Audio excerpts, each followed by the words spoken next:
imagine that if you were looking at the moon through a telescope and you saw a beautiful Saturn with its rings passing behind the mountains of the moon and disappearing.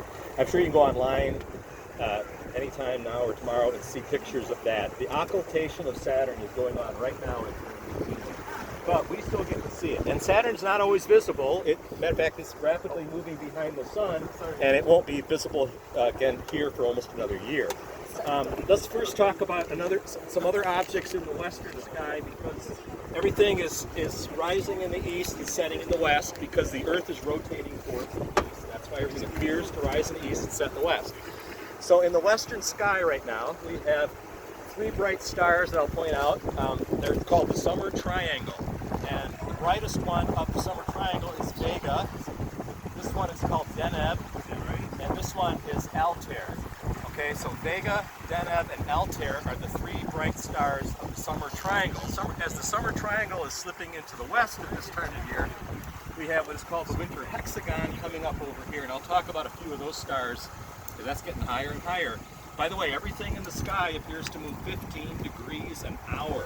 All right? The apparent size of the moon is half of a degree. So picture 30 full moons every hour. That's how fast everything moves in the sky. Now, the moon looks fairly large to us, but think about this. From horizon to horizon is 180 degrees if you go straight through the point over your head, which is called the zenith. So that's 180 degrees, which means you'd have to line up 360 moons side by side to cover the distance from one horizon to the other, going through the point straight overhead, called the zenith. It doesn't seem like it would take 360 moons to most people to go from horizon to horizon. Again, moon half a degree in diameter.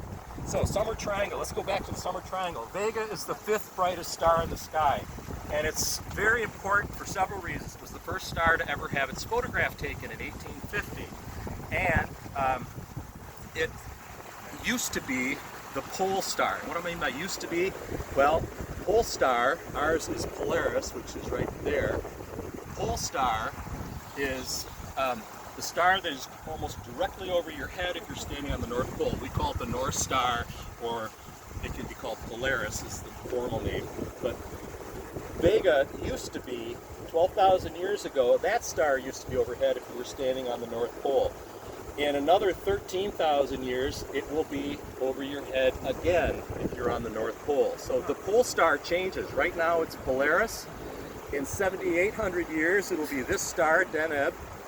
And in 13,000 years, it'll be back to Vega. And the reason for that is, if you know a child's top, a child has a toy that they spin, you know, and you know how, yeah, somebody's, all right. You know how a child's top does this motion? It does this kind of a thing, right? It does it every few seconds for a child's top. Well, the Earth does that same motion. It's called precession, but it takes 26,000 years approximately for it to do one precess. So that's why 13,000 years ago, that was over the North Pole. This star is now over the North Pole, called Polaris, and in 8,000 years, that star will be over the North Pole. Let's talk, since we're out here, let's talk about Polaris quickly. Polaris, the North Star, is the end of the handle of the Little Dipper. Okay, if you found Polaris, you found the end of the handle of the Little Dipper. These two stars are part of the bowl of the Little Dipper, but the stars in the Little Dipper are very faint, so we're only seeing a few of the brighter ones. Polaris is not a bright star. People often